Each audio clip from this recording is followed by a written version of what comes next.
수원의 한 조용한 골목 안 3층짜리 주택이 공요 속에 잠겨있던 새벽, 갑자기 전화벨 소리가 울렸다.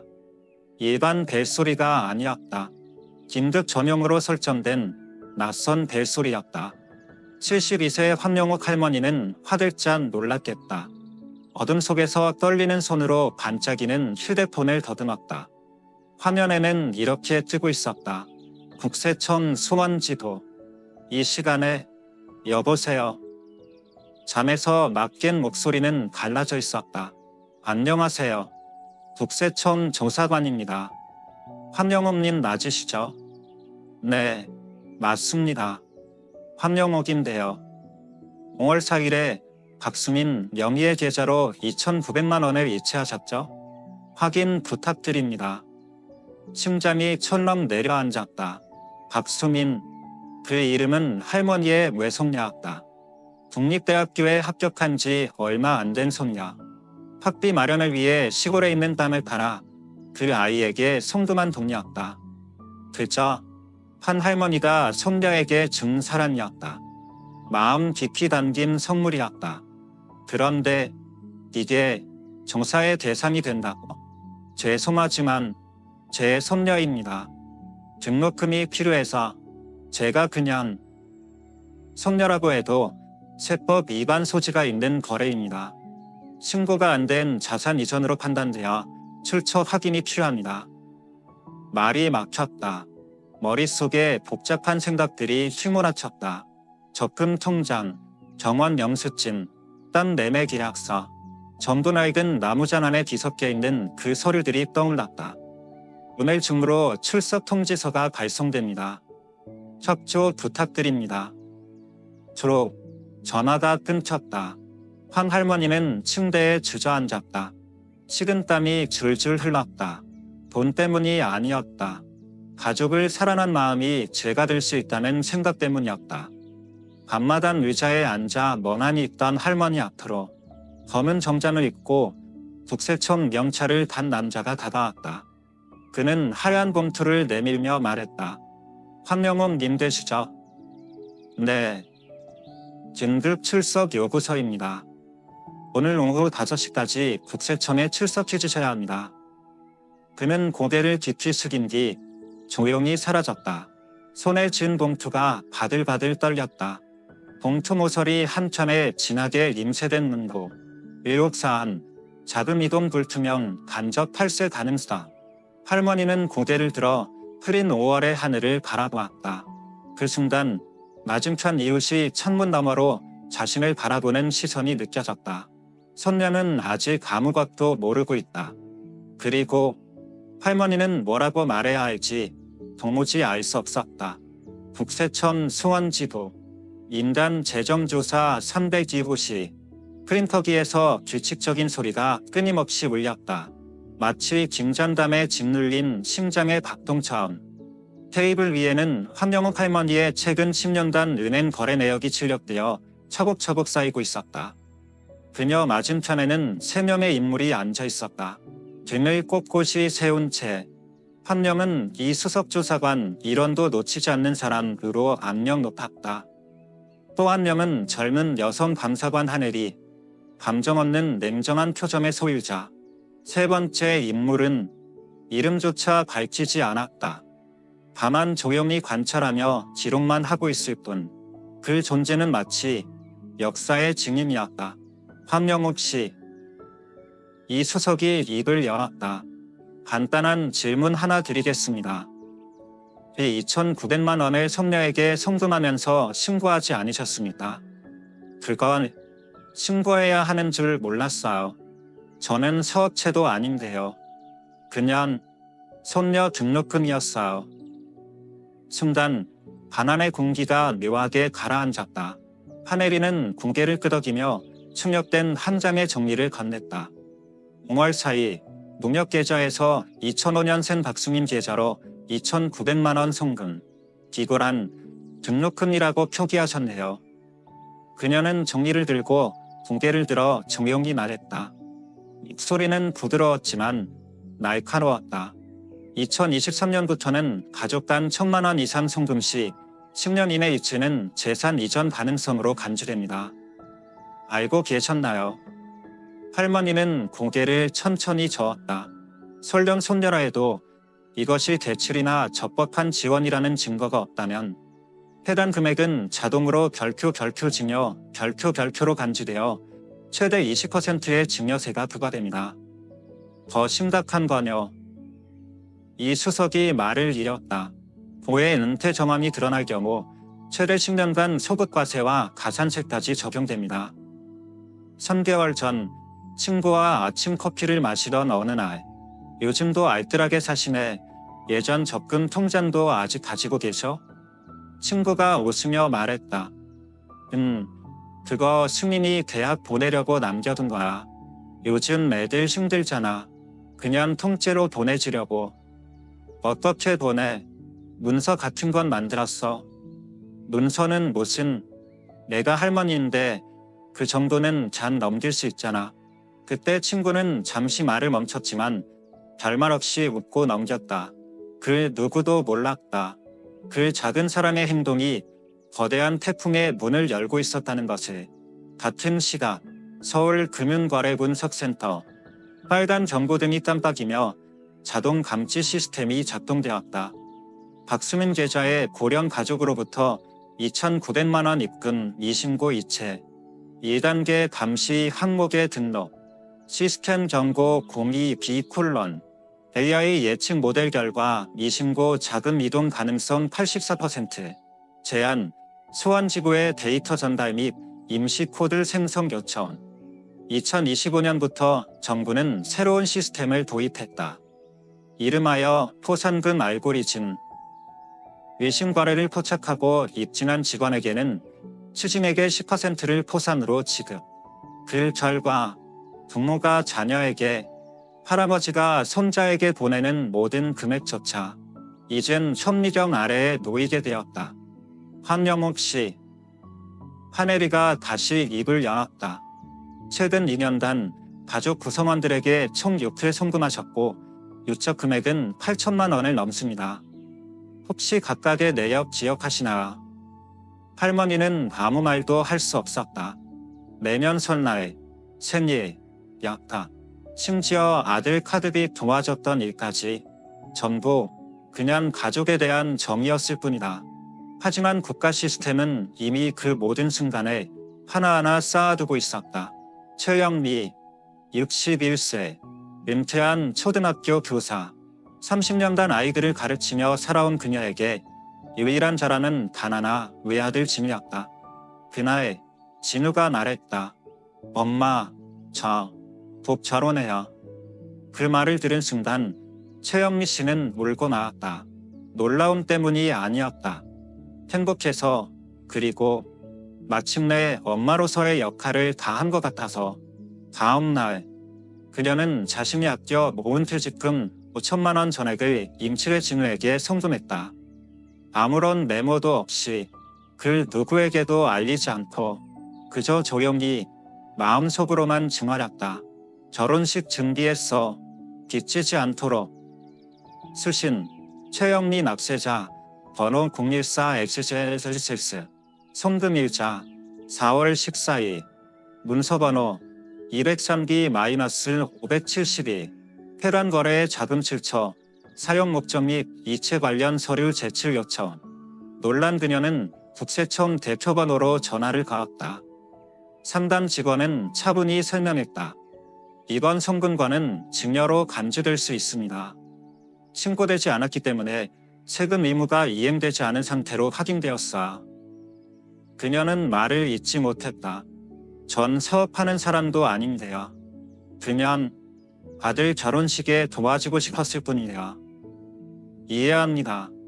다만 5월부터는 가족 간 3천만 원 초과 송금 시 증여 신고가 필수입니다. 그렇지 않으면 증여세와 가산세가 부과됩니다. 결혼식 당일, 진우와 신부는 환하게 웃고 있었다. 최영미 씨도 마찬가지였다. 전통 한복을 곱게 차려입고 하얀 머리에도 눈비친 자랑으로 가득했다. 하지만 그녀만 알고 있었다. 그날의 미소는 자신의 퇴직금뿐만 아니라 추징된 세금 1,500만 원까지 포함된 값비싼 웃음이었다. 이유는 단 하나, 축의금, 메이빈 기프트라는 네모 한 줄이 없었기 때문. 결혼식 일주일 전, 오랜 친구 박 선생이 카카오톡으로 지사 하나를 보내왔다. 5월부터 가족 간 이체 자동 감시 시스템 시행, 3천만 원 초과 송금 시 미신고 건에 대해 세무조사 대상 가능, 꼭 서류 증기하세요. 그녀는 읽고 고개를 끄덕였다. 그러고는 말없이 메시지를 받았다. 난 그냥 엄마일 뿐인데 무슨 범죄자도 아니고. 하지만 그녀는 몰랐다. 세무 시스템은 의도를 구분하지 않는다. 오직 금액과 관계만으로 판단할 뿐. 몰랐어. 아무도 이런 건 가르쳐주지 않았어. 그냥 아들 결혼하길 바라는 엄마 마음이었을 뿐이에요. 이 말은 지금 대한민국 곳곳에서 의도 없이 세금 함정에 빠진 수천 명의 목소리이지도 않아. 국세청은 당신이 고의로 숨겼는지 여부를 따지지 않는다. 당신이 스스로 정당했음을 입증하지 못하면 당신은 회피자로 분류된다. 남성진, 중견 은행 신용 담당자, 목표자만 얼굴로 컴퓨터 모니터를 응시하고 있었다. 그때 은행 내부 시스템에 팝업창이 떴다. 물심 거래 경고, 고객명, 지매자, 67세, 송금액 4,890만 원, 수취인, 김정아, 33세, 딸, 네모, 없음. 남성진은 조용히 마우스를 움직여 신고 제한 버튼 위에 커서를 올렸다. 잠시 망설였지만 아래에 작게 쓰여있는 문구가 눈에 들어왔다. 포상금 최대 연 2천만 원, 발견 금액의 10%. 한 번에 클릭이면 된다. 보고서만 제출하면 나머지는 시스템이 알아서 처리한다. 일주일 전, 김혜자 씨가 은행을 찾았다. 하얗게 센 머리카락, 깔끔한 한복 접기, 손에는 낡은 적금 통장을 들고 있었다.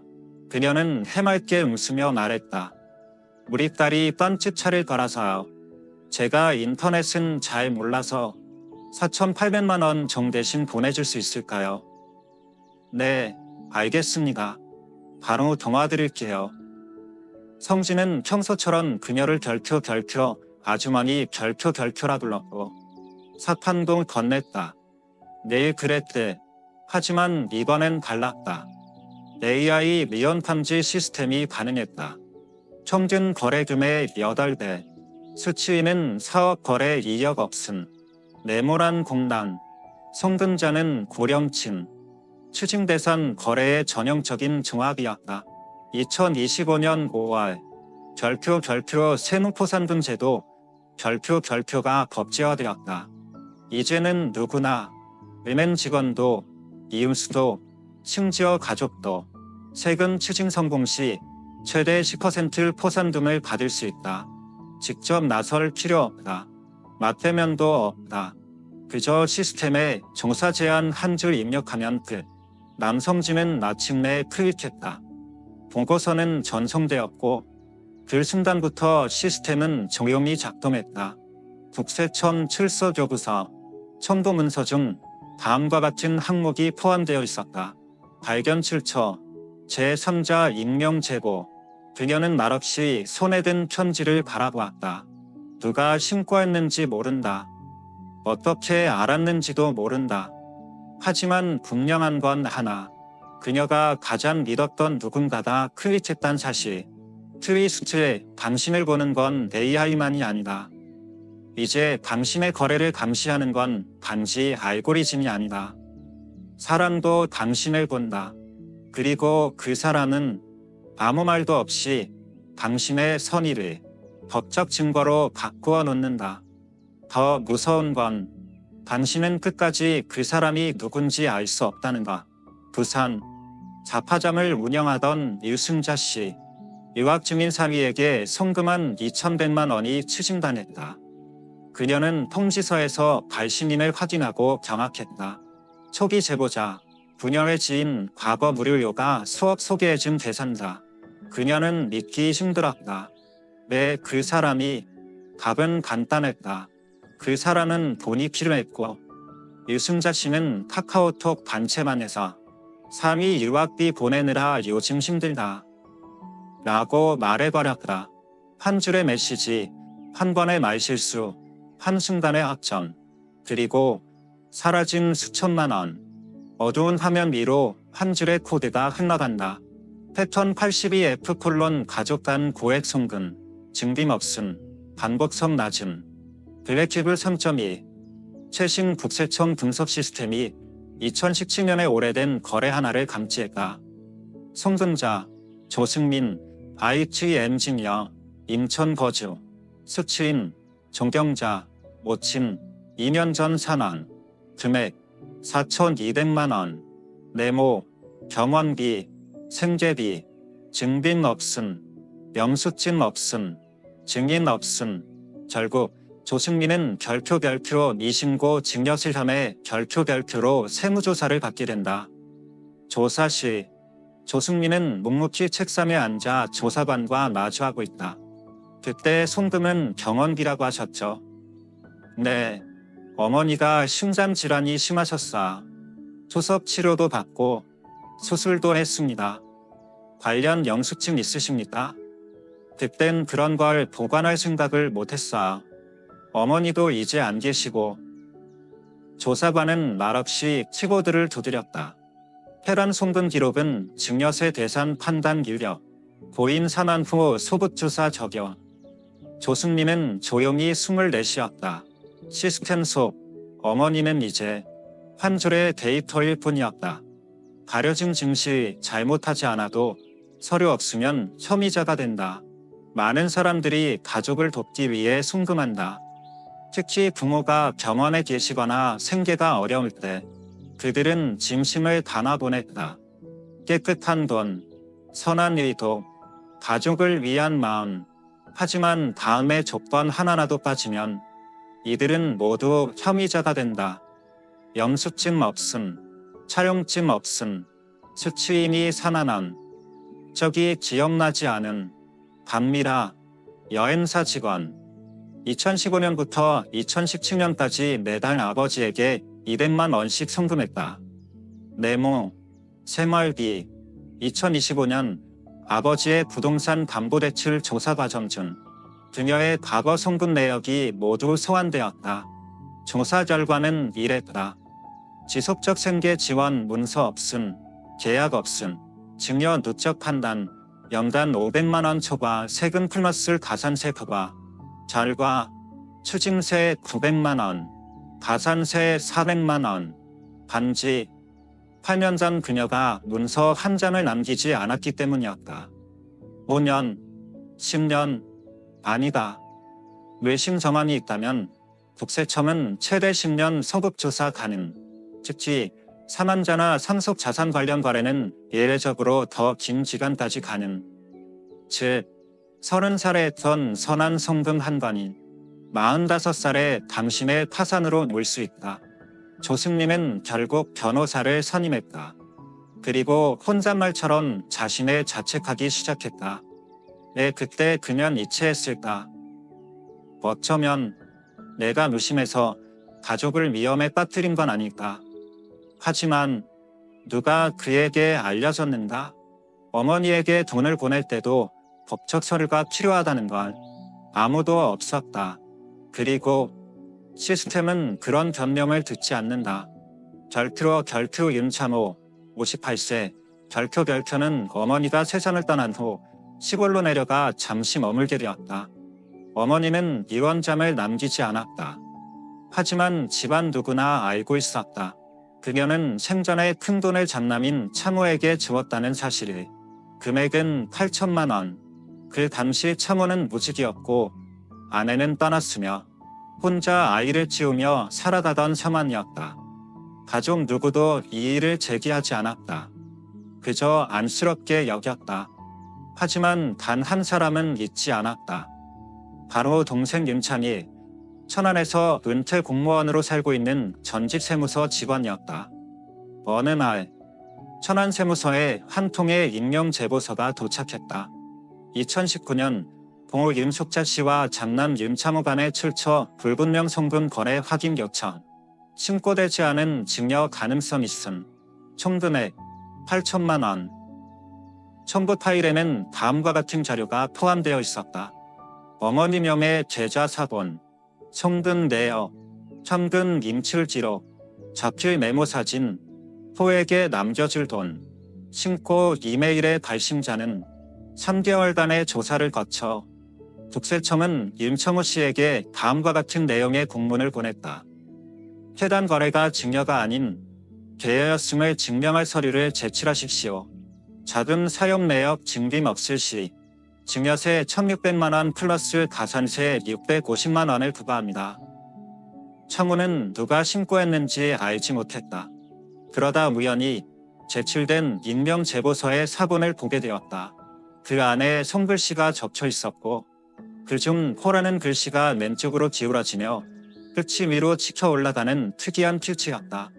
그 글씨는 작년 생일에 동생 창일이 보낸 엽서와 똑같았다. 형은 조용히 동생에게 물었다. 너야? 동생은 담담하게 대답했다. 난 그냥 법대로 한 거라. 어머니 유언 없었고 그 돈이 가족 재산이라면 당연히 나눠야지.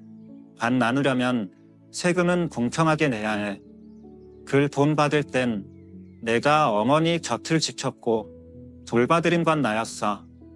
형이 말했다. 감정은 법에서 계산되지 않아.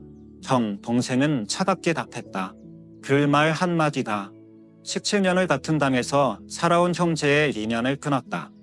정부는 모든 시민이 결표 재정 투명성 확보, 결표에 기여하도록 독려한다. 그리고 그 보상은 단순하다. 정확한 신고 시 포상금 10%, 얼굴 공개 없음, 동기 증명 없음, 친인척 여부 관계 없음, 정보가 정확하다면 어떤 관계든 법적 처벌 없음. 법은 오직 사실만 본다. 마음은 세금 신고서 어디에도 적을 곳이 없다. 그 이후 윤창호 씨는 힘든 생활을 시작했다. 증빙 서류가 없었기에 벌금은 그대로 냈다. 그가 직접 운영하던 자동차 정비소도 처분했다. 그리고 어머니의 기일, 제사상에는 혼자 놓인 밥 한 그릇만 남았다. 형제는 사라졌고 집이라는 이름도 무너졌다. 오직 남은 것은 밀봉된 봉투 속의 세금 고지서, 그리고 거기에 적힌 네모 한 줄, 효심의 잔해. 그날 이후로 윤창호는 다시는 마을 밖으로 나서지 않았다. 어머니가 남겨주신 집, 불든 지와 지붕은 빛이 바래고 복고된 먼지가 쌓였다. 매일 아침 그는 마당에 앉아 말없이 집 끝을 바라본다. 언젠가는 그 동생과 집안 일을 나란히 지키며 노년을 함께 걸어갈 줄만 알았다. 하지만 이제는 형을 부르던 형, 이란 목소리도 없고 안부를 묻는 메시지도 없다. 남은 건 단 하나. 어머니 제사산력, 포진된 세금 납부 영식증 한 장. 마치 형제라는 이름에 발급된 사망증 같았다. 그는 혼잣말처럼 중얼거렸다.